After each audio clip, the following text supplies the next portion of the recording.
Hey. All right, we are live. We are live. And now I'm going to make DJ Kid Disco the host. All right. As soon as I, lean in for a little bit.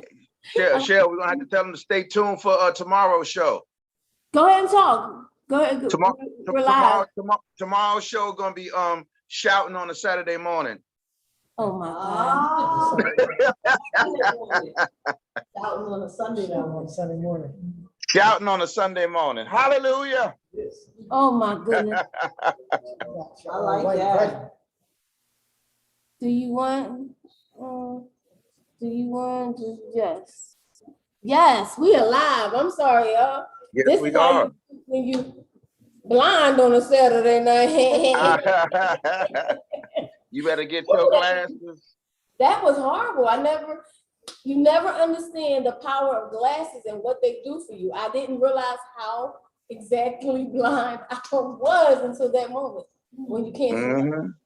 So anyway, everybody is here. We are good. This is Single on a Saturday Night. We do this every fourth Saturday of the month, but today, I don't know, we're excited. We are coming right here from Charlotte. Niki and I took our road trip and we're here in Charlotte, North Carolina. And it was on my vision board to be next to these two right here, which is Christopher Berrios and Kesia Berrios. That's right, y'all. They married. They married, y'all. They married. Let me tell you, he started right where we were. He was on Single on a Saturday Night for years. He went from being single on a Saturday night to being married every night. And that's what we're going to be talking about, that and everything else. I am Shelly Williams, single, going to get married.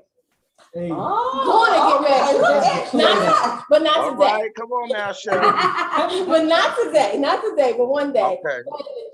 Hi, I am Niki Phelps, and I am having a wonderful time in Charlotte. Everyone down here is so wonderful and friendly, and I met such great people from all over. And one of the wonderful things, the couple we met last night, remember, she had to get home to her children. And the way she said, oh my God, yeah, she said, I got she was saying churn, like churn butter. Like I didn't know what she was saying, but she was saying children, but churn. Children. Sure, yeah, she had. I gotta get home to my children. I'm like, is she making butter? What is she talking about? But she had children. But the thing is, Malik, after you left, we had the best time. We had so much fun. You went home too early. Sitting in the lobby. Sitting in the lobby. So when y'all little area there bar. Anyway, so we met a man who was married, sitting at the bar. We met a married couple. So it just went with everything we're talking about, to listen to married people. He was talking about his life and being married, and his wife upstairs wanting to sleep, and he don't want to sleep. He don't want to sleep. So I'm asking him about marriage. Is that how it goes? Yes. All right. So see, who sleep? Who sleep and don't want to sleep? I want to sleep. You want to sleep and he don't want to sleep? No. Thank you. Excuse me. I'm on the sleeping side of the relationship too, and he be wanting to hang out. I'm on the hang out side. I love to hang out. I'll tell you something. There's a wonderful feature in Roku's. You can use the Roku app on your phone, get headphones, so you can listen to whatever's on the Roku, and then not go through this all through the house. Keep your wife up, keep the kids up, so you can watch whatever you're gonna watch. Have the headphones on, because it connects to your phone to the Roku. So you can just watch whatever you want in relative silence, and you got a really good pair of headphones. So she can sleep and you can still watch your show, your game, or whatever. That's a married hack there for you. But I was saying, like, I was asking him, I said, I don't understand, like, I'm a very, very, very light sleeper. And if, in the perfect world, if you're sleeping next to somebody, more than likely they're gonna roll in and move in and I'm like this the whole time. Like, how do you handle that particular thing? Like when headphones in the basement. You said what? Headphones and the basement are very great tools. Yes, indeed. But that's For because marriage. he's been separated. But I'm talking about what if, like, he's saying that they're in the bed together. He has to Well, go- I'm saying that's why I got a TV down here on the wall so I can watch what I want, and I ain't gotta bother nobody. And I got headphones. I'll be down here making whole mixes, jamming. Nobody hears it but me. I'm blessed enough to be in a position where we have a guest bedroom, and anytime, like, I just want sleep, I can leave. I'm okay with that. You know, there have even been times where I woke up and he done came and got in the bed with me in the guest bedroom. Like, I'm leaving the TV in the game to use, so now he done. Instead of waking me up, then he come down here. But when you married, you find a way to make it work. Yes, You indeed. find a way. But how do you? I understand finding a way, but aren't you tired? Like, does it make you tired when? What do you mean make you tired? I need my full sleep. Like, I really need my full sleep. But if it's inconsistent, I'm really tired. I'm tired now because I feel like, you know, I might But have how been about with this? somebody. But how about this, Shirley? Mhm. How about you find somebody that when you lay next to them, you feel so safe and Yes, relaxed. yes. You are able to get rest now because they're there. Yes, I I love that. don't have a need Hey, for somebody to rest. Hey, look, and Rest. why y'all want to go to sleep and you got all that loveliness laying next to you? There you go. Oh, well. I'm gonna keep her up another way. When I get married, yes. When I get married. Oh, so what you saying is you gonna work her out and make her so exhausted. Yeah, we gonna have our own little workout party right there in the, right I there in like the that bed. option too. That's a good option. That's right. Oh, that came out one time. Right? Hey, look, cause let me tell you, she may be too tired to get up and go out and walk, but she ain't too tired to Oh my gosh, that is not an Knock answer to everyone. her butt out like a light. I'm not even sure how that Listen. happened. All right, I'm gonna go into That a whole happens nother. too. I'm gonna go into a whole nother subject. I'm sorry, let's go back. Let's talk about Kesia and Chris were married how many years ago? It'll be 5 years in July. 5 years. 5 years. 5 years ago, right? And we're gonna go start with relocating for love. So we're gonna talk about the whole Oh, I like that. Relocating for love. relocating for love. Let's talk about that process. I believe we talked about it a little bit on the 5 years ago, but I want to talk about what it's been like since you relocated for love. And then my question to everybody else, anybody in life, we want to talk to you too about relocating for love. What has it been like? Are you glad you did it? Absolutely. They So- look glad. No, they look did it. They look happy. Look, So- I would be sitting here taking pictures if I was not on here right now. I'd be like this. So no, that's the thing about it is and you know, this is definitely a milestone without a doubt. You know, to sit back and think that, you know, it'll be 5 years next week when, you know, I went to Tennessee. Next week? Next week. So we're like, Anniversary? this is like the anniversary? Yeah.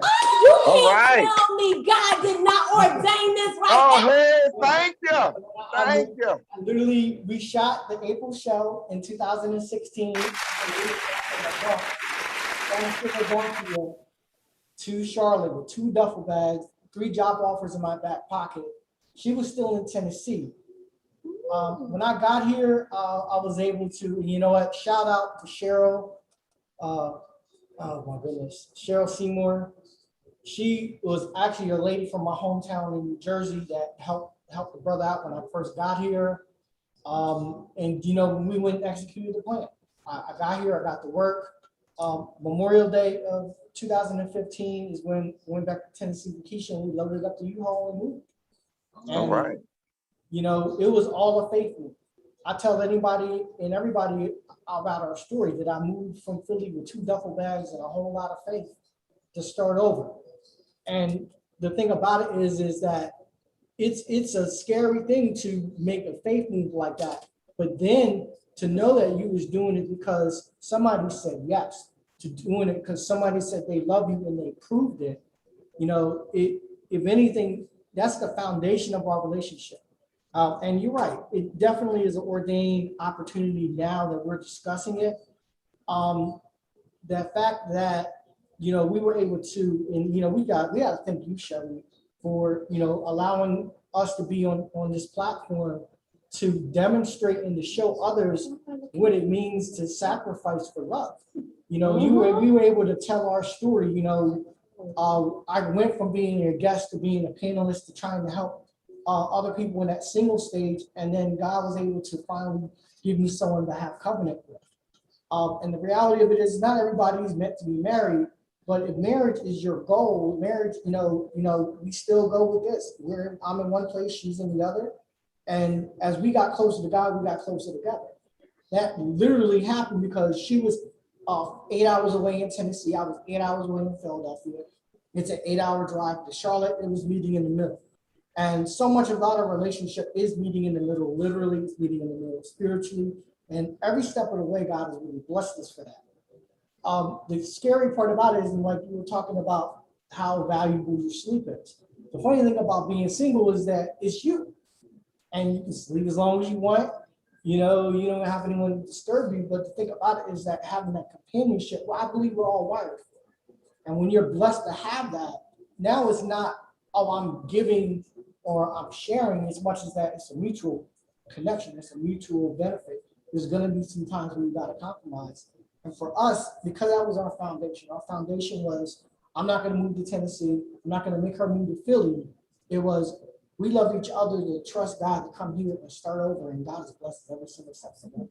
I mean, you know, we're here watching from Facebook. We're here watching from the thing. But when you see the progression, like as people, we can see everything that's progressing. We can see the house progressing. We can see the job progressing. We can see everything in your life progressing. And people say, "Oh, that's just for social media." But no, this is real. This is real life. This is real life stuff. I don't want to. I've been asked to relocate many times in many relationships, but maybe I don't have that kind of love because I don't want to. I have a strong desire not to relocate. That's just me in general. Like, I want to stay in Philadelphia, Pennsylvania, because this is where my business is. This is where I do the most. I want to travel. But you know what, Shelley? I want to take a page out of your book. You know, faith without what is what? Faith without works is dead. So again, if you want something and you want to do something and you want to get something, means you don't have it. That means you have to do something to obtain it. What we want a change, but we're not willing to take that leap of faith. That's all it is. I listened to. Oh, you preaching now, Nikki. Hey. They took a leap of faith. Okay. Most people won't do that. And I'm gonna be honest with you. If you haven't found that person that makes you feel like I'm gonna take a leap of faith, That's the key. that person may not be for you. That's all I'm saying. I don't know why y'all getting together, but if that person means that much to you, you'll take that leap. Absolutely. What if it's not about, not maybe the person does, or maybe I am stuck? Do you ever think that it could be that just something stuck in me that's, I could be selfish? Ain't no could, it is. Ain't no could, Shelly. It is. No, hey, can I Can I talk about that one? Can I talk about that one? I think a lot of us, we forget that not only was it a leap of faith, but in the interim, before he got to the faith and she got to that faith moment, they still, remember, there was a key phrase that he said in that statement. He said, when someone loves you and they prove it, that proving it is about the action and about the communication, both verbal and nonverbal communication. And this is a dynamic that they shared in order to get to that moment of faith that say, you know what, baby, I love you. Baby, I love you too. Baby, let's do this as a team and let's stop doing this solo. Exactly. And this is what happened with them. And this is why they made the decision that, yes, we are going to be joined together. We may not know everything that there is to know about one another, but I have faith enough in our relationship at this point to move forward and be comfortable with what you've shared and showed me so far, that as we move forward, we will move forward together in faith And as those things, those quirky moments come up, we'll deal with them. Yep. So, all right. So I'm gonna ask Nikki. Nikki has a story about relocating for love, and it worked out for her. But I'm gonna, before she goes into that story, just hold on to this for a second. Would you relocate for love, Malik? Hold on to it. Now talk about Nikki. Nikki's been married for 20 plus years. I don't know if you want me to tell her. 20 plus years. 20 years, Nikki. 20 plus. 20 plus. 20 plus, Nikki. I won't talk about the plus. That ain't none of your business. That's why I stopped at. Yeah, we can say 20. I'm okay with that number, Shelly. 20. Okay. We okay with that number. So you, a long time ago, 20 years ago plus, made a decision to do the same thing. Relocate Yes. for love. My situation was a little different. I'm from Philly, in the Philly area. And at a young age, I left Philly. I lived in Florida. I lived in Chicago. I lived in LA. And I lived in Atlanta. And when I got to Atlanta, I was happy. I think I found home. And I was going to stay there. I was going back to college. Long story short, I couldn't get my credits transferred, so I had to swing back to college in Pennsylvania for a quick semester, bring up my GPA, take my credits with me. When I was there, I met a young man from Brooklyn, New York. Uh-oh. Okay, we finished school. He went back to Brooklyn. I went back to Atlanta. I wanted so bad for him to be in Atlanta. He wanted so bad for me to be in New York. And neither one of us wanted to leave. So we separated. But in that separation, I realized how much I wanted to be with him. And he realized how much he wanted to be with me. So he said to me, you know what? I'm not moving to Georgia. He would never call it Atlanta. I'm not moving to Georgia. He said, but I will be willing to move to Philly. Now me, I just left Philly saying, I'm leaving Philly. I hate this place. I ain't never coming back. I'm in Atlanta, which, oh my God, can you imagine? I would have bought my house for $37,000 back then. Right? I came back to Philly. We lived in Philly, and here we are 20 years later. So both of us, again, had to decide. Now, we were a little hard-headed. We separated first. But then we had to take that leap of faith, like, listen, I'll be willing to move out of New York. I'll do Philly. So we both had to move. It wasn't literally in the middle like you guys, but again, we made it work. We took that leap of faith. We'll figure it out together. But even with that, you saying it wasn't in the middle, but the difference is you were more familiar with the area. So meaning the two of them are moving to an area they have no idea about. Like I said, yeah. At least you were moving to an area that you know people, your homeboy up the street, your homegirl up the street, your mama, daddy, and the rest of it. So I mean, you got it good. You got it. I know, but wait a minute. I said it was a little different, but however, did you hear the part when I said I left Philly? I didn't like Philly. I wasn't coming back to Philly. So for me, that was a swallow of pill to go back to a place that I know I didn't like. Home for me at that point was Atlanta. I felt like I belonged here. I was in Philly, and Philly, I don't belong here. So I had to go back to a place where I already said I don't belong. But the difference was with him, that's right. It was very different. Because it was he needed to be there with me, but me being there, oh no. Right. We wasn't. I understand what you're saying, that it wasn't for you, but I guess I'm getting keying in on the familiarity of the area. If I move somewhere else, then I got to get used to the people. I got to get, I guess I got to start business all over again. But I get it. I'm going to digress on that one because I think I'm going to lose on this whole. You are. You are. I feel like I lost. I feel like there's no argument here. There's no like. It's like, hey, if you love someone, you will do what it takes to. Is that the answer? If you love someone, you will do what it takes to be with that person. Answer. Sure. That's good enough. That's good enough. That's good enough. We'll take that. Look. We'll take that. We'll take that answer. Good answer. I got it right. Woo-hoo. Malik, what's up with you? Would you relocate for love? Yeah. I mean, love is a wonderful thing when you have somebody that understands you and want to understand more of you. You know, understand what you've given them so far, and once and open enough to understand more of you.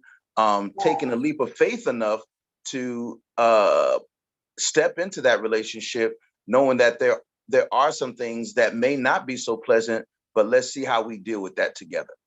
You know, we've dealt with some unpleasant moments. So let's see if when those other unpleasant things come up, if we can deal with those things the same.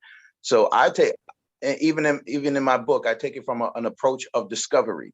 When you get married, you haven't fully discovered them, and they haven't fully discovered you. But what you have said to one another when you do get married is that I am willing. You've said that I am willing. So if I am to say, I am willing to do that, I have to really love this woman and trust her for what she's shown me so far, and she has to show that she is or has been reciprocating that throughout that entire time. Which brings, I guess, the moment where you say, let's go ahead and do this. So I would do that. Because discovery for me, it's a never-ending process. So I guess that's where we are now. So with discovery, you live in Tennessee, you live in Philadelphia, you have children, he has children. We've already done the show. How many children he has? He has 8 children. You have 3 children, right? You have to blend these families. Now, do you bring your children to Charlotte? Do you bring your children to Charlotte? How does that work? How do you blend? How do you make this whole blended family work and still be a part of the children's lives? So I think I'll let Christopher talk about with his children, but I said for me, I have Jace, who's 9, and he's in the home, and then my daughter, my middle child, is also in the home. So the only child that I am separated from is my son, and he's 26. And just got married. And the only thing that really keeps me tied to that area is my grandbabies. So you have to make a plan to integrate. I definitely miss having that one-on-one with my grandbabies, because you see them on Facebook and you see the other mother-in-law taking them to church and doing the Easter bunny. So, you know, I had to have a conversation with my son to say, hey, look, yes, I may be 8 hours away, but we got to figure this thing out. We got to make time for vacation. You gotta bring them to me. We gotta meet halfway. Y'all gotta come to visit. You gotta figure that out, because I'm not, you know, and nothing to do with interracial, but they're an interracial couple. And I think it's important not only for my grandchildren to see the other side of the family, but also a family that look like their daddy and that have cultural things that they have to be aware of, and not just that side of the family. So it's definitely takes some planning, and making sure that all the adults involved That's right. That grandbaby needs somebody to braid her hair. Is it a female child? Is it a female child? A boy and a girl. A boy. Well, he gonna need somebody to cut his hair, and she gonna need somebody to braid it. Yeah. But so, no, I like that. I like what you said about. I'm sorry, Shelley. Can I comment on that? I like what you said about working things out. I mean, especially when you're far away. And I like the way you prefaced it with, it's not about the interracial thing, but it's about still getting them close to their other, you know, papa and grandma, you know, so that they can understand the culture. Papa and grandma. Papa and grandma. You know what I'm saying? But it's good because as they get older, because even if they weren't interracial, grandma and grandpa over here probably have a different culture than grandma and grandpa over there. And it's good for them to understand and know that as grandchildren, because I know my grandmama and grandpa my grandmama on my mama's side, she was totally different from my grandma on my daddy's side. 2 totally different cultures, being Asiatic, you know what I'm saying? But 2 totally, because of the environment or the geographical area that they're in. So I like what you said about that, sis. Definitely. Absolutely. So we're gonna go to Chris. I want to make sure we acknowledge that this is a reunion show. Hey. There is Mr. Good Night. He just came on. What's going on, Mr. Good Night? Oh, another day in the life of being a black man in America. Making things Oh, trip. happen. They got the legendary Don't get Chris nothing Berrios. started there. Look, Mr. Goodnight, don't get nothing started today. better Mr. be good, Good Night. Be good. Everything is good, but I want to make sure everybody knows that from the beginning, Mr. Goodnight was here. Chris, the whole time we're all interacting. So this is really like a reunion. You don't actually physically get to see them, but I hope you understand the dynamic of what's going on. David D. Train, would you like to share your news with everybody? Yes, No. put it out there. Oh. What is there to share? I ain't messing with you. Never mind. We're gonna go back into the blended family because we'll come back to you on the blended family because you are doing just that as well. So you have two. I didn't know that two of your kids were in the home. So how does that work? And then we'll go on to Chris. But how does that work with the fathers of the children? Do they? I mean, that's you gotta be like. So That's actually kind of. So my middle child is 23, so she grown. She is grown. But Jace is 10, and his dad and his new wife actually moved from Tennessee to Gastonia, and so we are having to Lord. out this whole blended co-parent. Man. It's been kind of awesome. It started off a little bit rough. We all got into a group chat. We went out to eat at a restaurant. Jace is now going rotate every week with them, so it works.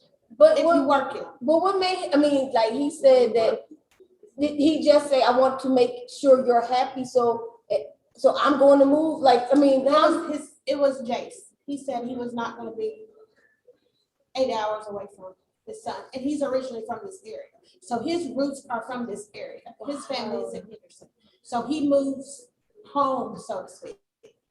So it works out. Sometimes you move on. You have to go get some life experiences first sometimes, and then come back with a whole new perspective. Yeah. But sometimes you move back home, which is a blessing. It feels like, we worked out. It not just worked out, but we also, from the godly perspective, it feels like God really just ordained and destined everything in your life.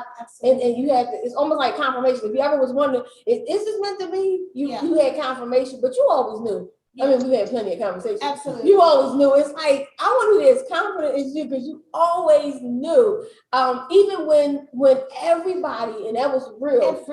Real raps, everybody said, oh my God, he's got 8 kids. Oh my God. We as a show even came down. I don't think it was me necessarily, but maybe some of us as a show came down on you with 8 children. How does it work out with your children? They should probably be grown by now. So the thing that's crazy is, right now the ratio is actually going to shift. So Kesia, of course, she has her 3 biological children. She has her oldest daughter from her first marriage, so that's 12. Her 4, my 8. 6 of them are grown, and one's getting ready to graduate high school, and she got accepted to Virginia Tech, which is weird because she's technically the closest child. She lives in Virginia, but she's 5 hours away from me. Where she's getting ready to go to college is only 3 hours away because Virginia Tech's 3 hours from here. Here's the thing, it's about being strategic. It's about being resourceful. There's been times where Michael's mom, my youngest son who lives in West Philly, she's got on a plane, flew to Charlotte Douglas Airport, met me at the airport. She didn't even leave the airport. She met me at baggage claim, went right back up, plane back to Philly. I had Michael for multiple weeks in the summer and then drove him back. I've had to work out arrangements with my other children. Now the weird thing is COVID kind of put the brakes on a lot of things because, when we moved here, we were renting a house, and then in 2019, we were able to buy a house. And then we have enough space for everybody at any given point. Her children and my children. The key for that, and this is a huge caveat, especially, and once again, I told you to be encouraging. Having those type of assets, having those type of things in position, so you have a home base, you have something of legacy and something to build on for all of our children. At the end of the day, my grown sons in New Jersey, my oldest daughter in New Jersey, you know, anytime the situation arises, they have home. Dad lives in Gastonia, North Carolina, with his wife, and they're always going to need to be welcome. Even our younger children, as they get older and they go on their life, home base is going to be where we're at. And that is, number one is consistency. Number one is compromise. Number three is communication. It's been a struggle. There's been times where don't answer the phone. There's been times where, you know, I've had to really step up and do my part. I don't get back to Philly as much as I wanted to, but when I'm there, I make sure I see them. The key here is, like it says in the Bible, I go to prepare a place for you. One of the biggest things about our marriage and our relationship, and knowing that we have these beautiful young people that we're responsible for, is that we make preparations. We make sure things are on point so that anytime any of them want to come home, we're ready for it. Now in 2021, I got a child getting ready to go to college. I got children getting ready to go to middle school, transitioning to high school. Once again, it boils down to, like Kesia said earlier, when all the grown-ups are on the same page, the kids win. You gotta say that again. When all the grown-ups are on the same page, the kids win. And I got that from Joel Austin and the Fathers Club. The key with that is the grown-ups, the adults, the people who make those decisions have to make a conscious effort to set the children up for success. Our job as parents is to make sure we give our kids a lead and we give them a stick. That's, you know, if they ever had to ask what my motivation was for leaving Philadelphia, it was realizing that I was in a position in Philly where I was able to set them up for success. There you go. In 5 That's years, still a leap of faith. in You had 5 to years, do that something situation is different. completely turned around. Yeah, but you had to you recognize that this situation is not working for you. You knew you wanted something different and better. And again, it's hard to live in the future now, but you have to live in the future now. You can't be like one day. You can't be like wish. Like, you have to go towards it. And I always think about it like the Michael Jackson video when he would step on the steps and they would light up. Nothing would light up until you put the step. You have to step first. And sometimes you're going to step on a square and it ain't no light, but that's okay. You have to take the step. And when you take that step, the next thing opens and the next one. But if you stand here and wait until you have everything figured out, you ain't never going to go anywhere. Let me tell you. Yo, Eddie, we got to give her an organ sample. Listen, more dreams are lost to complacency than fear. Oh, That is good. oh, you want to say that again? Let's say it. More dreams are lost to complacency than fear. Ooh, woo! We need some mic drop, some boom. Niki, give me a high after that. Give me a high after that. More dreams. And fear. You were not complacent. You was like, I'm sick and tired. You was just like, I'm doing something different. This ain't working. That's true. I mean, honestly, from the outside looking in, you're like, yes, it worked for you. It was a blessing. Everything was a blessing. You see everything that happened throughout the 5 years that it was. I think all our concern was, I guess everybody mine was on normalcy. Like, oh my God, what's normal is you live in the same location with your children. What normal is you're there for the day-to-day, you know, raising of the children. And to me, that's always been my thought. Remember, I always said that. How to, you know, because that's kind of hard, especially with Michael, because you were with him a lot, constantly. It was like, you go there. He's like, but I mean, that's what you're supposed to do with kids, I know. But I know, I was like, am I the only one that caught that? So you know, I don't have kids, so I'm like, you know, we were I'm sorry, Shelly, I didn't let that one go. You were being good parents. The thing that's crazy in this day and age is, case in point, we have this meeting. We have so many different tools to be able to keep lines of communication open. It's not even fun. Like, you know, you got your FaceTime, you got your Google Duo, you got Zoom. The crazy thing about the pandemic, if anything, and obviously as things are changing and people's perspectives are waking up in a lot of arenas, the key thing about when you realize how much you miss something, you know, you didn't put a lot of energy into making sure that you sustain it. For me, the push is utilizing every asset and resource I have available. You know, if it means I got to go run to the airport and get on a plane and fly up to get them, cool. A lot of times I'll just take the drive. I know Dave knows a lot about I-85, you know, up and down. I don't know if he made his runs to Chapel Hill on a regular basis. That's a long drive. I mean, but is it too long? No, it Not is for, not. not for the babies? oh no, It is Not not. for our children? No, I'll be like, fly my grandbaby you know, out. We'll figure out how she's gonna get home. You know, she gonna get home. If it- Just get her up If here. it comes down to it, you know, you can file court paperwork online. You know, before you had to go to family court, you can go right on the internet, click, pay for whatever, and if you got to file paperwork, you can do it. The crazy part about it is that as much of a battle and struggle it is, realize that obstacles are opportunities for God to show up in the situation.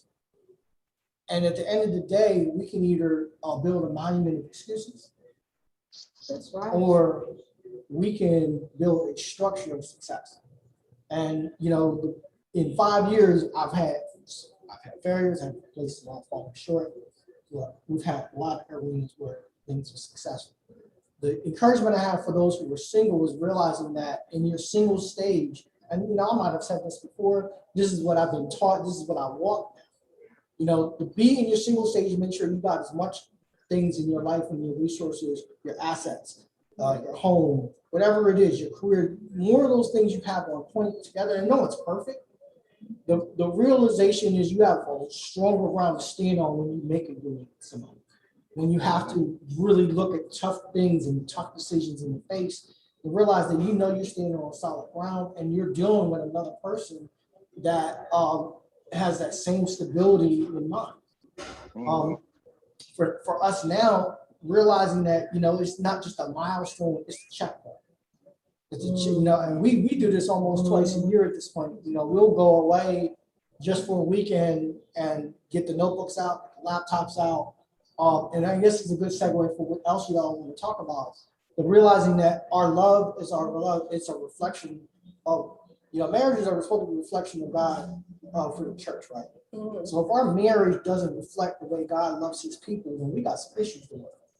The point is that, you know, I believe I serve a God of limitless resources. We're walking in that. Because when I moved to the city, I was on the bus. I didn't have a car. She would drop me off at the bus stop. I would take 2 buses to get to work.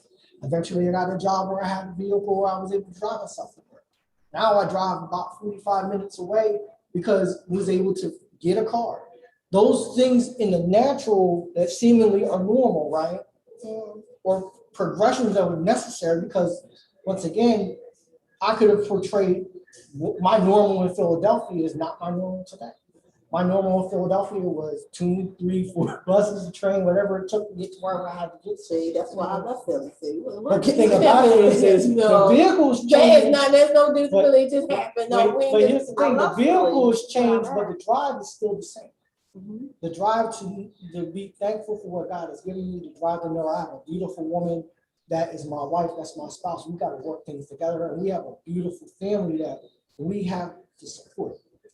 And with that said, you know, even taking our relationship to the next level, the natural progression in that is also now what we're doing for business. Business, yeah, we definitely wanted to get into business, but how you're about to do business, you're in business, but what about similarities? Is it necessary to have similarities and be compatible in what you like, what you do? Is it necessary? Well, I would definitely say Christopher and I are opposite. Oh my goodness. We are so most Really? we are so opposite. I just don't see them as Like, opposite. we are night and day. I'm very introverted. He's the life of the party. He's extroverted. He'll talk to a rock if it'll talk back to him. He likes to be around. He's a socialite. He likes to be around people. He likes to be in the hustle and bustle. I very much would like to be just me at home, not really doing a whole lot of that. He is He likes to spend. I'm a saver. He likes to watch TV. I don't. And so with all of that, you can still work out.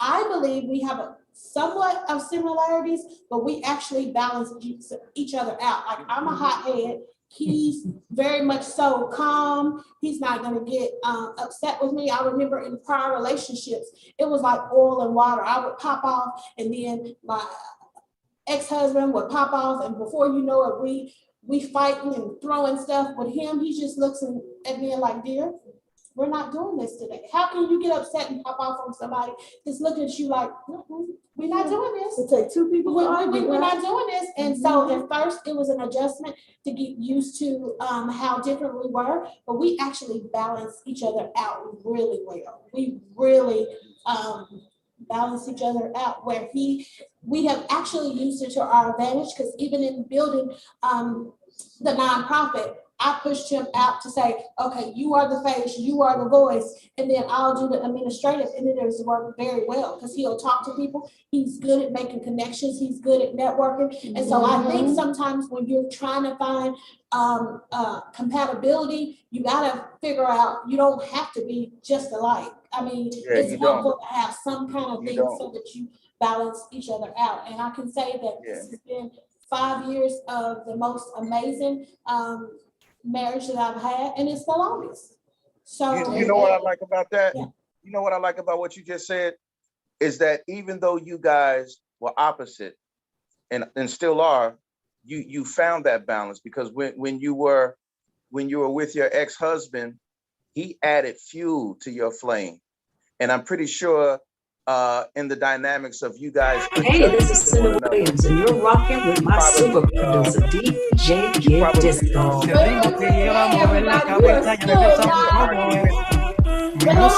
discrimina a nadie, así que vamos a romper. Toda mi gente se mueve.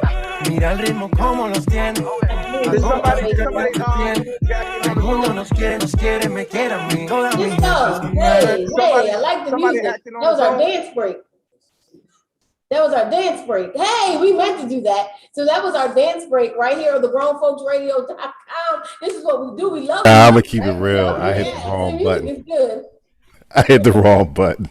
That's all right. That was our dance break. I'm going to keep it real. Okay. Next time. But I love it. On the grownfolksradio.com, we are live right here on Facebook. We're going to let Malik Truth hailing all the way from Vegas right now right now he's in Charlotte with us. We're all here in Charlotte doing our thing. So go ahead, Malik, you get ready to say, because I like the way they said that, because I know. I'm sorry, I hit the wrong button. My bad. That's all right, brother. That's okay, all right. It's okay. I know. In the interim, when you got hot, you were probably expecting him to go to the same level that your ex-husband did, because that is something that you were conditioned to happen or expecting to happen.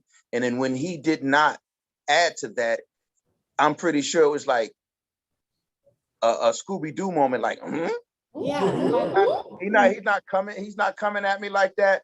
And then when you found that he didn't do that, even though you may still go from 0 to 60, you have that balance in him where he can help to de-escalate you so quickly by just looking at you or just by saying a phrase.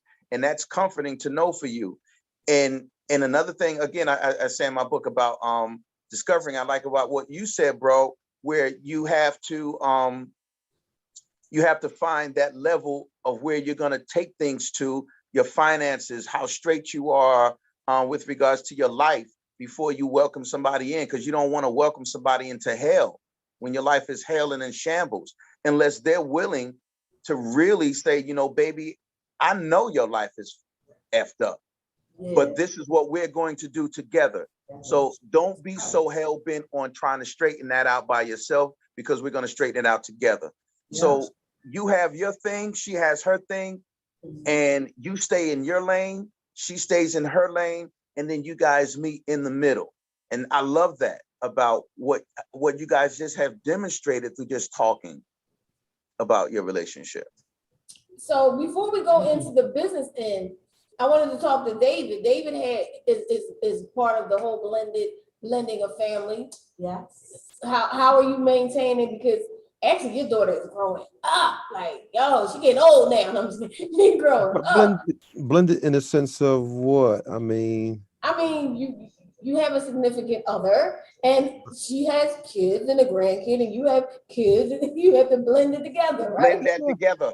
well, yeah, you blend. What it is it's a lot easier once children are older. Everybody understands their lane. One of the hardest things for people to do is welcome someone that is not your father or your mother into their actual lives, and then see them as an asset or somebody they can rely on, talk to, which hasn't been an issue or concern.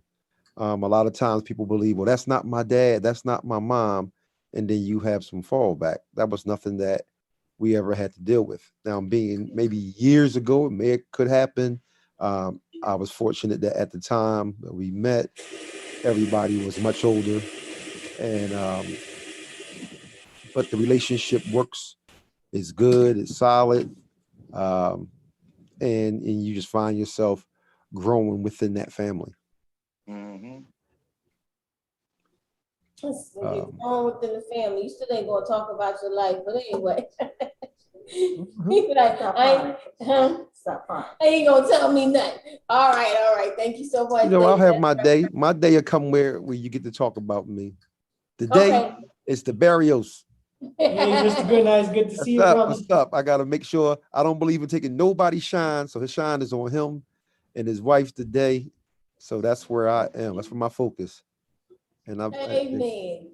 But it's good to see you. It's good to have the reunion. So we're going into business. Not only have they, all right, here, we have work, but now you have ventured into doing business together. Talk about the new project. Well, if anything, you know, the pandemic helped us birth an amazing vision. We just thank God first and foremost for being in a position to, you know, execute a vision. All of our guests can definitely understand that there is a reward in being obedient. And part of that is just realizing that, you know, when you're blessed and you're fortunate, you can't just leave people behind. And so what really wound up coming out of the pandemic, and, you know, obviously with everything that's so beautiful and amazing here in Charlotte, North Carolina, the thing that is going on underneath the surface is that although a lot of people like myself who relocated from other cities, and in a lot of cases escape depression, escape poverty, escape a lot of things, have come to the city and they've done very, very well. But there's a lot of people who are coming to the city and they haven't quite gotten there. Or they've been here their whole life, and, you know, until very recently, you know, this particular city has struggled with economic mobility. So it's kind of wild when a bunch of people come from other places, they show up in your city and they're doing well, but the people that have been here are struggling. And what we've come to realize is that one of the biggest things, and it's not just unique to Charlotte, every city has its challenge. Philly has a whole nother level of dealing with affordable housing that, you know, this is really coming to a critical mass. The blessing is that because I'm from that city, I'm still connected to people. There's a lot of best practices. There are people who've managed to accommodate whole apartment complexes. They're renovating either for tiny houses or some other type of affordable housing. There are people who have been able to take resources that have been put out there and really be very, very direct and diligent in helping people that are struggling with housing insecurity, that are just outright homeless. What it's put us in position to do is we founded Hannah's Houses of Refuge in January. It's a transitional housing nonprofit. We simply have 5 verticals or 5 groups of people that we're commissioned to help. We're commissioned to help folk who are coming out of prison and reentry. We have someone who's paid their debt to society and just trying to get a roof over their head so they can be stable and become productive is an extreme struggle. And practically be whacked depending on who you're dealing with. You have people who are dealing with abuse, or who literally we don't think about this because we haven't had to really deal with it unless you know some person who's experienced being evicted because they've had the cops called on their apartment a dozen times in a month because of domestic violence. Well, that eviction follows them around, and now they can't get a place. They got away from the person, but they can't get a new place because they got thrown out of their old place because of their old relationship. You have people who are dealing with substance abuse. They've been through the rehab. They're clean. They may even have a job, but their addiction put them in a bad situation, and now housing insecure. They got eviction. They maybe something happened. They were homeless as a part of their addiction. Then you have seniors. You know, Kesia works in long-term care, you know, as a 20+ year career nurse. Well, what we don't know, because we're young, and those of us who are single don't have to deal with that. But if you run out of money in the nursing home, that's a problem. There's nowhere for them to go. If you don't have grown children that can take care of you, you know, that you can take in, like I had to take my mom in for a few months in 2020, you know, what do? If you're living on a fixed income and you're a senior and you're homeless, how do you get past that? You know, you want to get a senior apartment where there's 2 dozen people for one apartment. On a waiting list, yeah. I wanted to ask Kesia a question. When you saying that you and your husband are in business together, correct? Yeah. When does the business day stop and the personal relationship begins, or is it all intertwined all the time? That is an excellent question. When does the business stop, and when is it just us? So I think for us, it has definitely become a balance because we have a lot of stuff, a lot of other moving parts, and we actually have our hands in a lot of stuff. Since the pandemic, we've been able to really have a good balance. Like, we don't go to bed talking about business. You know, we find time to have date night. We find time to do the things. We have just managed it really, really well. Like, there are certain things in the business that he takes care of. There are certain things in the business that I take care of. And then communication. Communication and making sure that we keep each other abreast of, because he's talking to people, I'm talking to people. So we have our different things that we do in the business. It has been balanced for us. We definitely don't go to bed talking about business. We definitely don't wake up talking about business, but we have managed to integrate it into part of our everyday life. So where our vision to take Hannah's House is a broad, big vision. And we know that eventually we're going to have people to help partner with us and to be able to come and really help us to do the heavy lifting. But right now it hadn't been really a big problem, because we definitely have a lot of other stuff, our hands in a lot of other stuff, but we make time for each other, and we just go off for weekends. We have date nights, and it hasn't been a problem for me. No. I mean, I think if anything, we kind of were tested and tried in that, because prior to 2020 or prior to 2021, I should say, you know, we served very closely together in ministry. And I saw a comment on the chat about having that common denominator, even though we're opposites from a personality standpoint. Our faith, without a doubt, is the common denominator. It was definitely the glue for our relationship. And now, as we're venturing into business, you know, we were able to make sure that we had a healthy work-life ministry balance prior to really moving into nonprofit. And if anything, our nonprofit is what I call our marketplace ministry.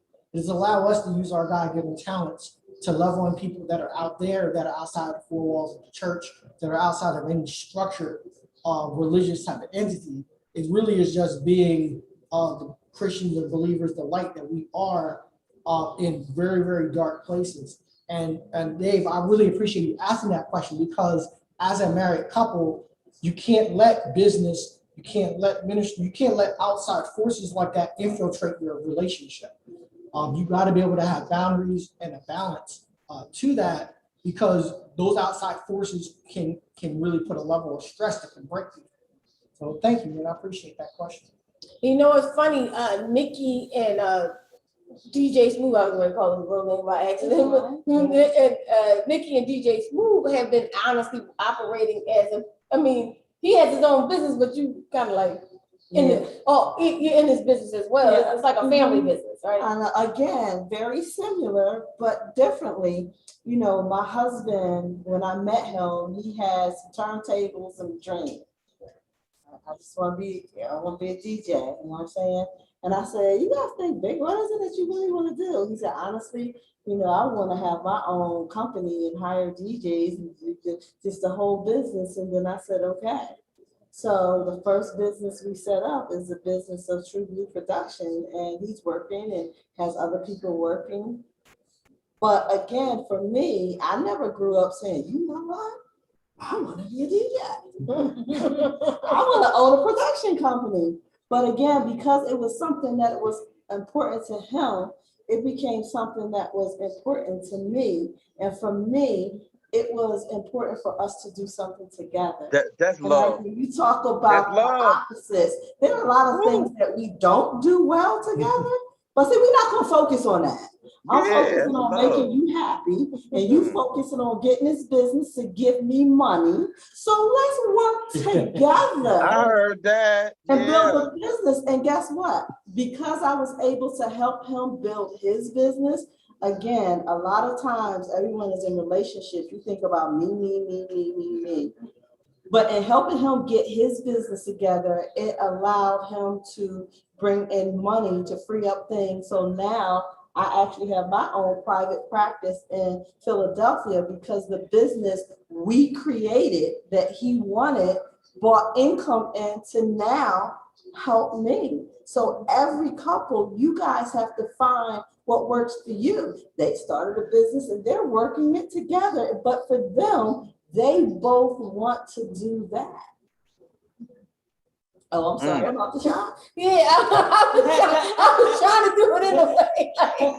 Listen, I'm sorry. This is all new. Okay, I forgot we have an audience here. A camera here. Inspiring me. Their marriage inspiring me. I think I'm gonna find somebody tonight and just skip over the whole design and just get married. Yeah, but you know what though, it makes you feel like that. I can't even say it. Like I'm like, wait a minute, how can I, maybe I'm ready. Maybe it is the inspiration that they give, but that's what we all need. I told somebody today, I'm saying somebody, I told my my dude today, I said, you know what? No, I'm trying to get better. So I said, I'm learning a lot from Niki. I said, I understand communication now. I get it. I didn't understand before. Like telling somebody, I'm on the road. I'm getting ready to get on the road. I was like, he's like, I called and said, I'm here. He's like, oh, I didn't even know you left. You didn't even communicate. You didn't even communicate the fact that you were leaving. I said, oh, you might be right. I just had to interfere just a little bit. I wasn't even trying to pay attention, but I was on his side. I get it, but like I said, I'm learning something. But you're right. It inspires you when you're around it. That's my whole point. I understand we're single on a Saturday night, but I'm trying to change the focus of the show to more of you cannot get married unless you start listening, hearing from married people. We can't keep saying it, we single people talking to single people all day long. We're not gonna move. We're not gonna move to the next level. So this is about moving to the next level. That's where the whole focus of. And you know what? I love this couple as a gift as a guest, because I'm a little bit older than they are. And I just see so much potential. I just see so much love. Like sometimes we as older couples, we forget like what it was like when. Or sometimes I remember being younger, like I don't even know if I'm on the right path. Like we talked about that faith. But when we find people that have been there a little bit longer, it was like, it's okay. Like you're saying, it didn't always work. It wasn't perfect when you got here. You had some things that you had to work out. But guess what? You figured it out. And again, it's so nice to see, people still getting married. A lot of times people will tell you why marriages won't work or whatever. No, okay, it's not working for them. And also, I want people to realize that it's a process. You're not going to know all of the answers. You're not. If you are waiting to know everything, you will not get married.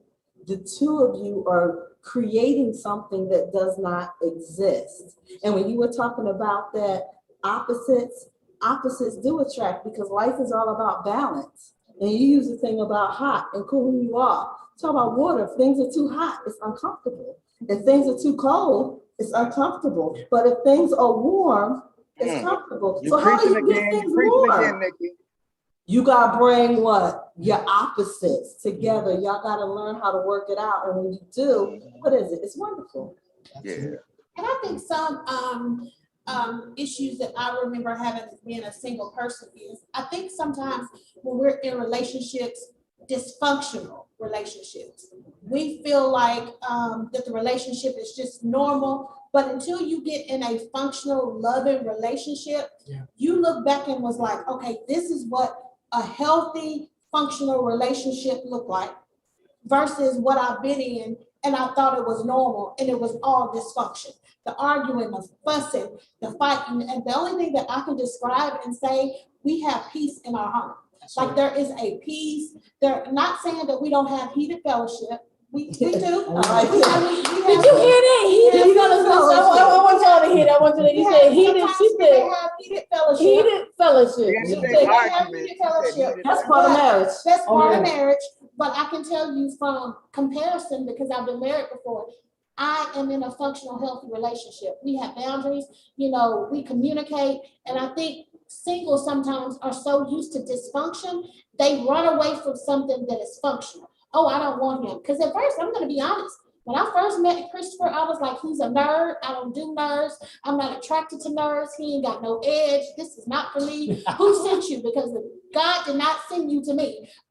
You're supposed to be 6 foot tall. You're supposed to have an edge. You're supposed to have all these things. And you are a nerd. And I don't do nerds. So this is not for me. So I think sometimes we have all these things, women and men, that we want everybody to check the box. Oh, they gotta be 6 feet. Oh, they ain't gotta have no baby mamas. Look, God had a sense of humor. He sent me somebody with 7 baby mamas. My box was no baby mama. So I think sometimes when we have all these boxes, Dang, 7 baby mamas, bro.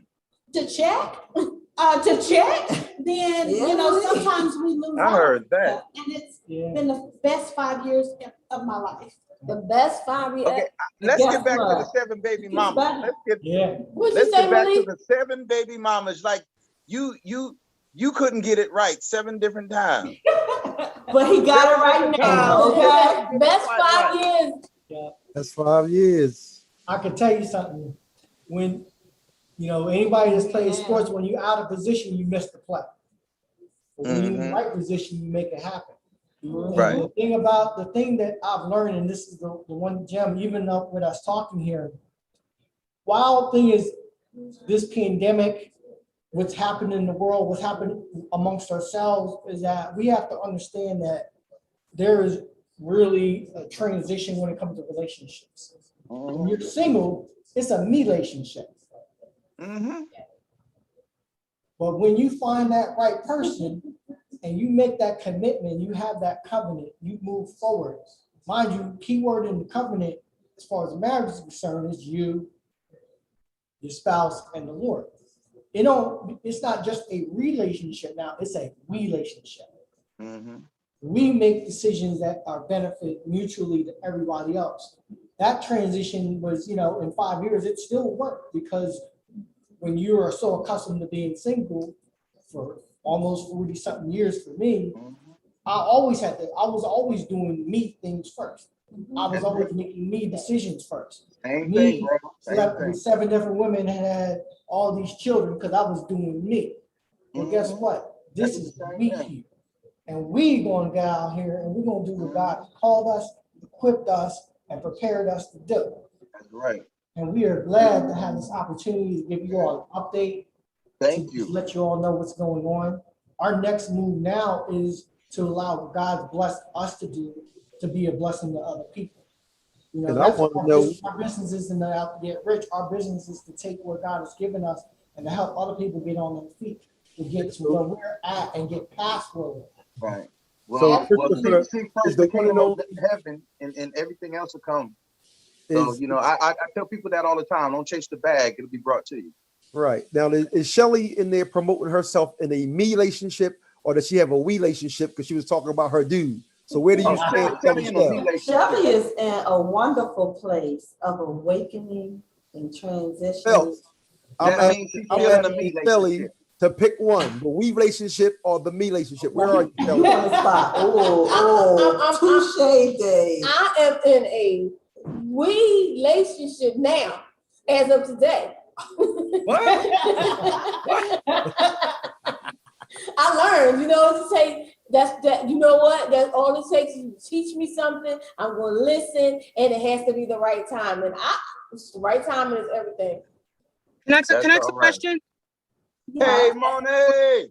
Hey, hi guys. I've been listening, and when Nikki was saying about, and even you, Shelly, like when you were saying about other people being around you, that does help and build your relationship stronger. That's why they say you should be with like-minded people, and you know, people who are already in healthy relationships and stuff like that. And more you're seeing it. So you guys are really kind of like, you're like tapping into exactly what, you know, they tell you. Is like, oh, be around like-minded people, be around married people, be around people who are, you know, are positive. Because I had a marriage that failed because of that, because I wasn't around people who were like how you guys are thinking. You know, like if I had a problem, it's like, oh, don't even worry about it. Come on, let's go out. No, wait a minute. I didn't do the, you know, I wasn't around those people. So that is a blessing to have them people around you like that. It's true. And that is where, that's why I say that's where we're going. Even as a single on a Saturday night, it's just a term. It may even, maybe we may say single and married on a Saturday night, no matter what it is, because I think there has to be a transition. There has to be, because we're talking 9 years of one show, 9 years of single on a Saturday night, and I've been in the same place.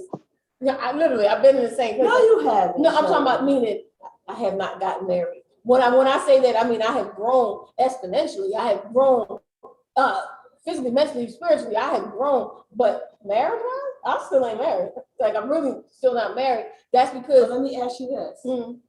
Do you feel the same way about marriage that you did when you started the show, with all the people you've talked to and all the experiences you've had? How has it impacted or changed how you feel about marriage, if any? I did not change until recently, believe it or not. It's been the last few shows that God told me to do.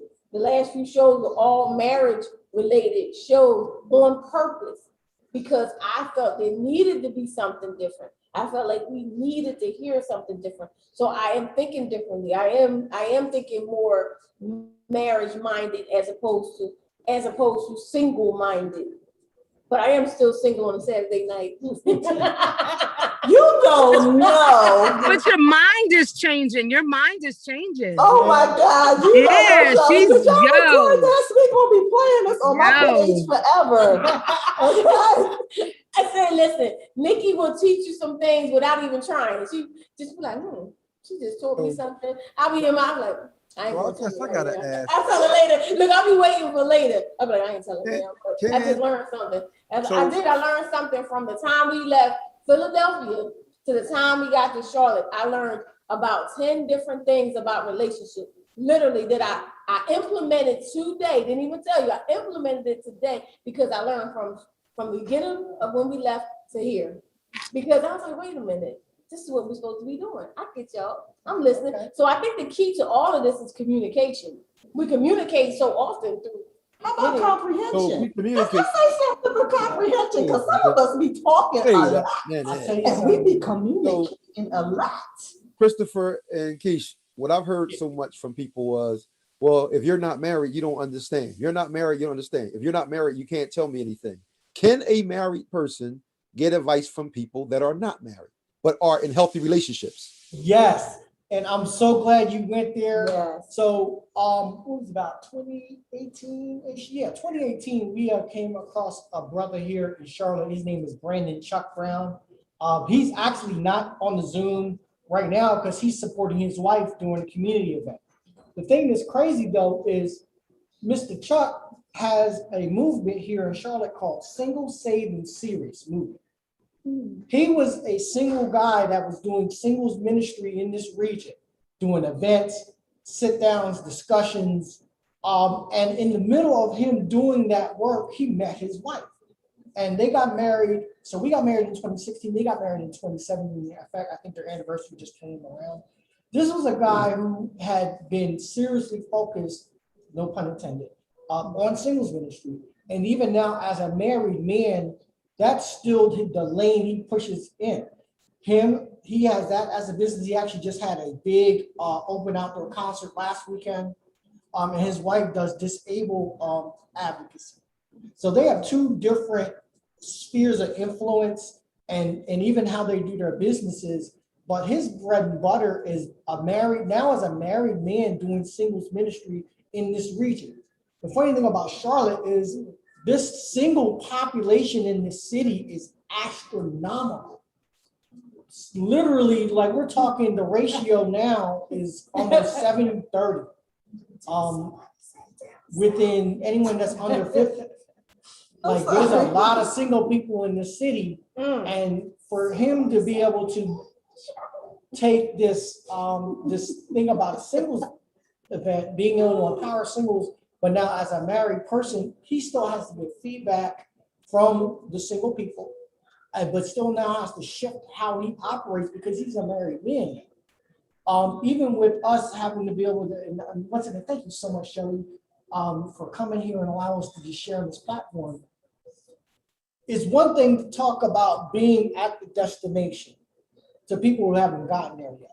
Like everyone that's running the Tulum in Mexico, who's going down there and they swear it's the best place on the planet. Well, that's awesome because they made that journey. They got on the plane, they got on the boat, they went there.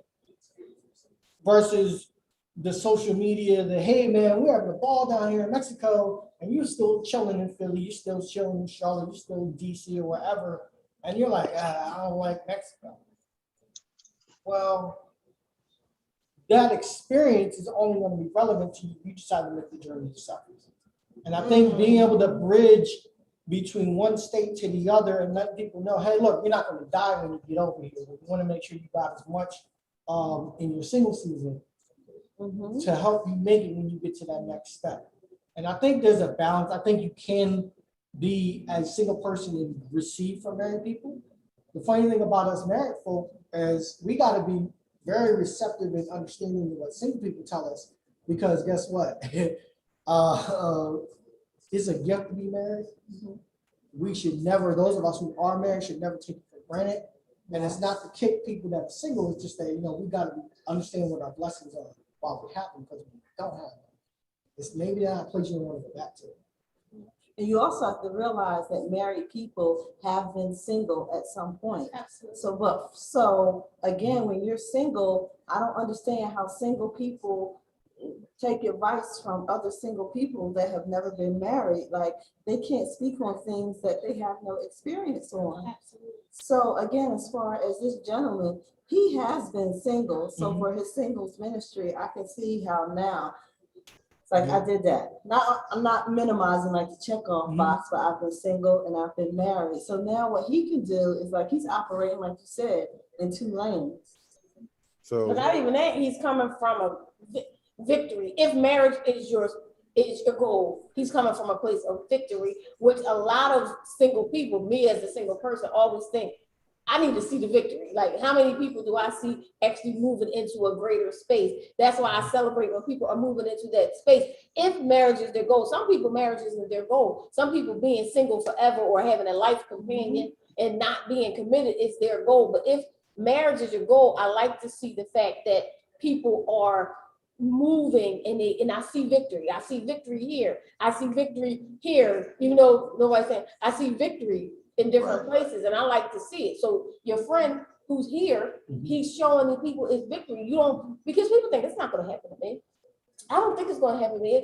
It seems like it's not going to happen to me. I see many people, I talk to people all the time and they think, well, it's not happening. I never meet somebody, but it can happen. That's why it never happens. Self-fulfilling prophecy. It's never going to happen to me. It's never, but it's not. Like, I know people who don't meet people. I know someone who just literally really, for the 9 years we've been here, really does not have a consistent meeting of people. Now I'm going to talk about the fact that we talked about the story. We know Chris and Kesia's story, but people don't understand y'all met online. People don't negate the fact that they met online and talk about the fact that we know their story, but maybe you don't know their story. They really did meet online. Talk a little bit about the beginning, because people, don't be afraid to meet online because we're so close. Our mind is so close. Here, this is where I'm going to go. I don't want to do this. But a miracle and a blessing came from meeting online. Talk about the initial beginning, just in case people don't know, just to give them a little refresher course, because we're in an age where we got to talk to people online. Right. So I definitely, we did meet online, but I know there are a lot of people that try to put a cookie cutter model on what relationships and marriages are supposed to be. And a lot of people did, I had a lot of friends that when I initially met him for the first time, they're like, tell me where you're going, give me your hotel room, send us a picture of him. He may be a crazy lunatic. Are you crazy? Are you going to meet this guy? And we initially met in a Christian group, and it was, very cordial at first. He doesn't say it, but he actually was pursuing me. And I was like, I'm not feeling it. But when we did get together, we had a very quick progression of meeting online, meet each other, moving to Charlotte, and get married. And we did all of that in what, a year? 2015. Yeah, so in a year. 2015 Memorial Day, you drove, we were just talking about it because that was 6 years ago this weekend. You drove here from Tennessee. I helped someone move from Philly. While we was here in Charlotte, we got the spider limb, got to look around, got to see what was happening, got to see stuff under construction, got to see things being built. But that was a fruit inspection opportunity for me. We were, at that point, we weren't on either one's home turf because I met her in Tennessee. And then we came here, and then when we did the show in July of 15, she came to Philadelphia. So she then got to see me in my home environment, meet you also, see what I was going on, meet my children. And then by that September, we were engaged. The following Memorial Day, we were in Charlotte together. And then we got married that July. So we had, literally within a matter of about 18 months, we went from met married to married. There you go. That's what it's called, from met to married. From met to married. That's what it is. Look, you don't know, right? From met to married. Yes. Is that a module or what? Boom. There you go. You're gonna hear that again. You gonna hear it again, from met to married. So what were you saying, Malik? I said that's a book. That's the title of a book, From Met to Married. So if y'all don't write that's what we just said. We was right here. We was like, Malik, don't talk too much, Malik. But if you don't write it, I might end up doing it. No, we got it. No, it's gonna be a single putting that as a chapter in my second book. I might put that as a chapter in my second book, From Met to Married. Well, we're gonna put that as a project that we're gonna work on and all together. I've heard someone talk about my mate not supporting what I do. How important is it? Like, we're here on the Zoom, all right? Does a mate need to be on the Zoom, and when it's my show or your show? How important is it to be a part of each other's what you do? Is that important? And I'll start with y'all, and then I'll go to you, and then whoever else wants to answer. Oh, it's definitely important. I think, as I was saying earlier, we have our hands in a bunch of stuff. We not only have Hannah's house, I have my own particular business, a CPR instructor. I'm a life coach. He works a lot with Kingdom Men. We're doing ministry together. So it is definitely important to make sure that we take out the time to spend and support one another. Now, we have a calendar.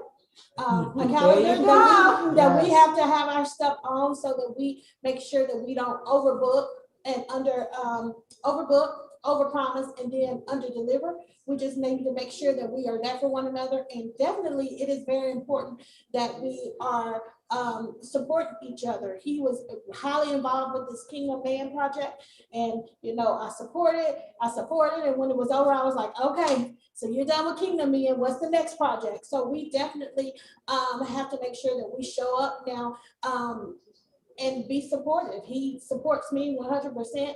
And we talk, communicate, and make sure that we stay on the same page. And we don't have any secrets. We don't have secrets. He don't have a passcode on his phone. I don't care if it dings. We just have boundaries. People know not to send messages at a certain time of night, and we just a little old married couple. Yeah, little old married couple. I mean, the support thing is ridiculously huge. She mentioned Kingdom, and you know, there's a baseball stadium. It's actually right around the corner from where the event is in Gastonia. You know, I'm driving by and I was like, man, this would be awesome if we could have a men's event there. Come to find out, there's a group of pastors and other ministers in this new city of Gastonia that we live in that had the same mission. You know, so God had put me in contact and connect, and we literally had almost 400 men and boys at a brand new baseball stadium in town. Wow. Just outside publicly worshiping, proclaiming God, breaking stereotypes, bringing multicultural churches and ministries together, bringing people from the community together to just really basically help men become more like Jesus. And the key with all of that is that although that's something I'm doing very, very publicly, this is my wife. This is my helpmate. Her support is what allowed me to be able to step out in front and be able to just do what God is calling me to do in the community. The crazy part about that is that I would have been prepared to do any of that if I had not, in a previous season, supported her doing the women ministry. Mm-hmm. Going to Delaware and just being support staff, making sure handling things and helping her with tech support, which is crazy. This is the lady that builds the websites, but I got to make sure she's online to do what she got to do. Basically taking the gifts that each of us have and really bringing them together to do what God is calling us to do. Me helping her doing stepping out in faith in the ministry season put us in position to help clean the church. And you know, when it was our time to transition from that, it was us mutually supporting each other in both that arena, in the business arena, and now just, you know, really just getting that much closer together in our marriage, in our ministry, loving on our family, loving and supporting our friends.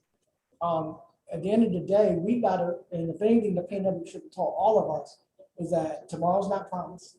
We need to take advantage of everything that the Lord has given us today. He's given me this amazing woman.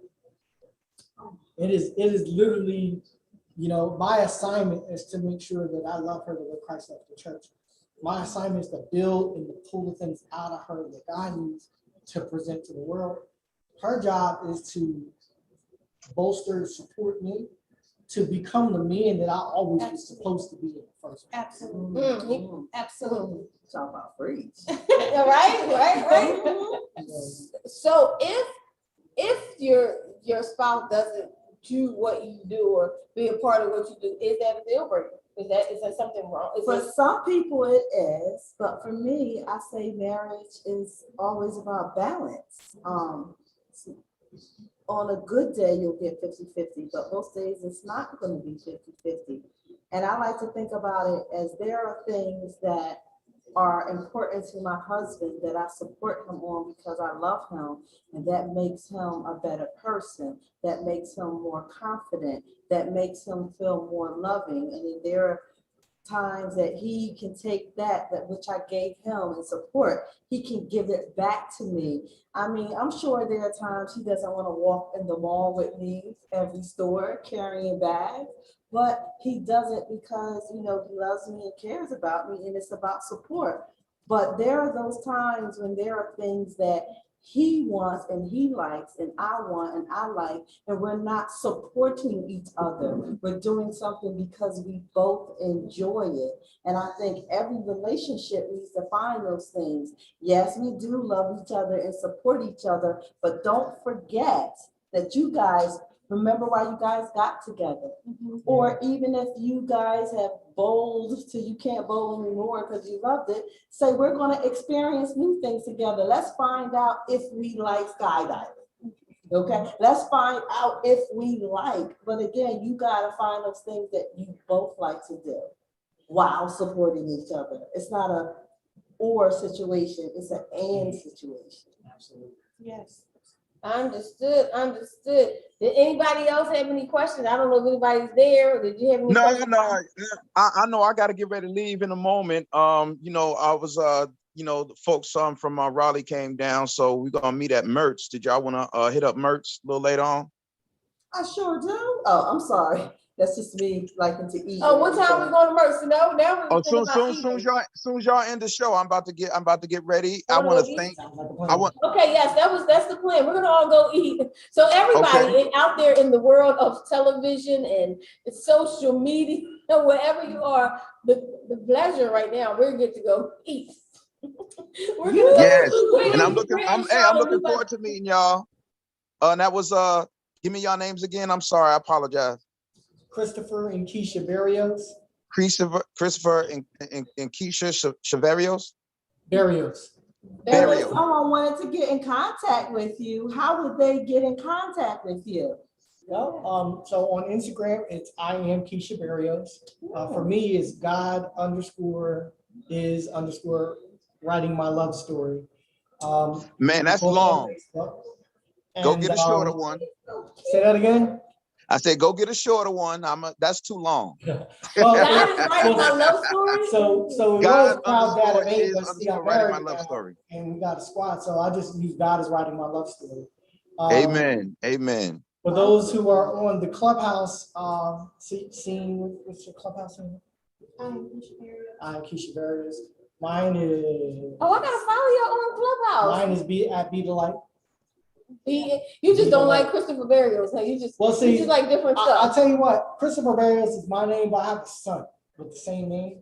And I realized that, you know what, he might want to really make a name for himself. So you passed him your name. Yeah. Oh, and then you can find Hannah's House. We have a website, Hannah's House. We're on Instagram. It's Hannah's House of Refuge. And if you guys want to partner, there's a thing on the website that says if you want to sponsor, if you want to help us, if you want to volunteer, we would love for you to partner with us. We do have a transitional house now, and we're looking to build other communities, and we want to actually go to Philadelphia, Tennessee, have transitional houses set up for other people as well. So if you want to partner with us, you are more than welcome to partner. We would love to have you be a partner with us for our mission. Yes. Hannah's I will surely support from afar. Hannah's Houses of Refuge. All right, everybody, this is Single on a Saturday Night, every fourth Saturday of the month. Eventually, we will be live again, but this is semi-live for us. This is like being back on the live thing, because guess what? Afterwards, we normally go to eat, but guess what we're going to do today? Go to eat. Go to eat. So it's almost like, we're live again. Grown Folks Radio. I think everybody had, I don't know if anybody had a comment, but I sure can't read it. Was there a comment? I'm out, y'all. I got to get dressed. Bye. All right. We'll see you in a minute. I'll see y'all in a minute. All right. Was there a comment? There was a comment in the chat box. I'm not sure if we missed it. Where you been? It's like 9. It's like a bunch of comments. I can't see it. There they go.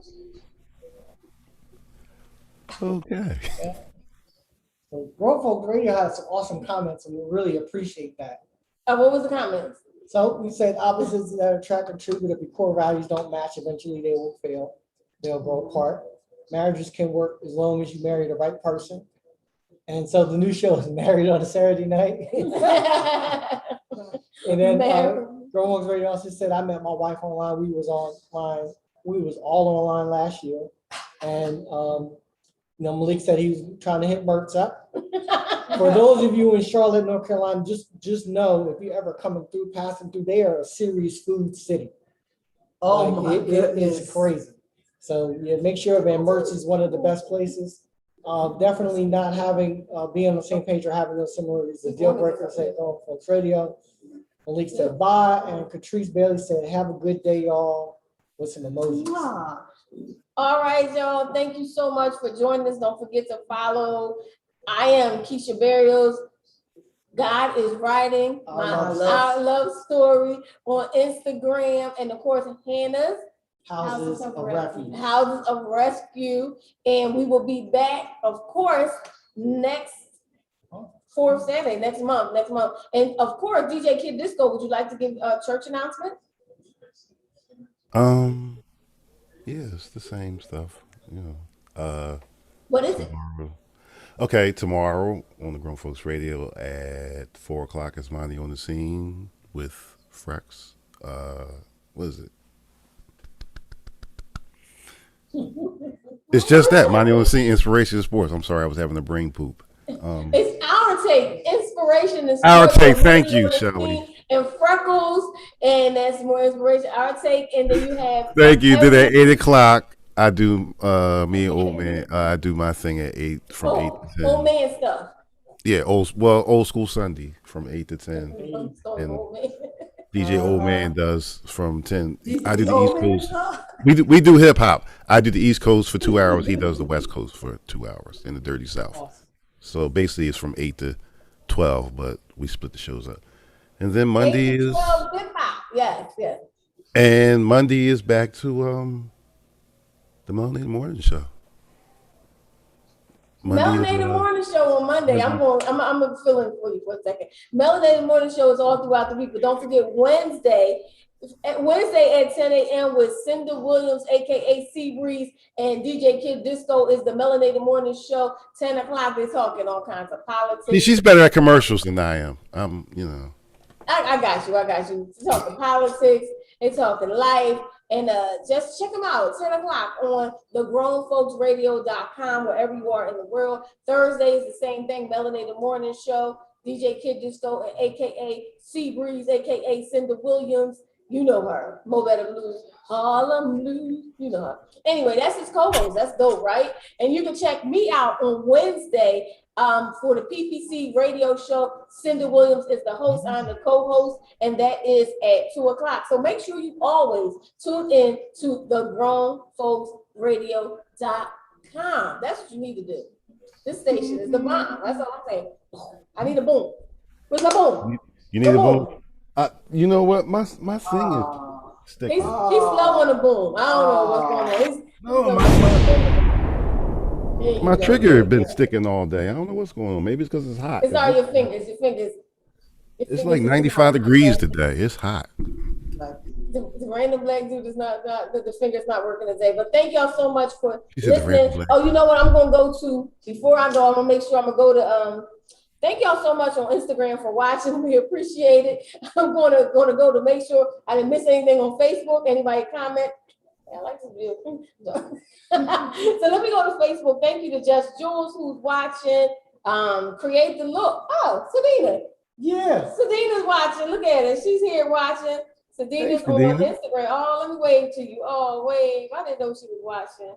I messed up. Oh, I missed all y'all. Thank y'all so much for watching over here on Instagram and stuff like that. But I'm gonna go to Facebook and see any questions. All right, make sure you go follow them. And guess who you need to follow? A Relationship Exploratorium. Just go to Niki Felts at NIKIFELTS on Instagram, and you can just ask, what's that relationship thing? I'll put you in.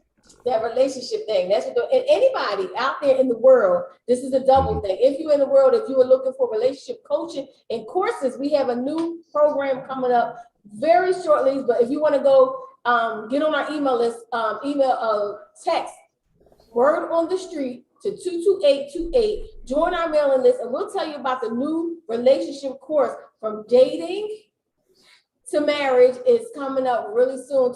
Brought to you by Niki Felts and Malik Truth, coming up real soon. So make sure you 22828 text word on the street to 22828 and join our mailing list. We need y'all. I'm telling you, you don't want to miss it.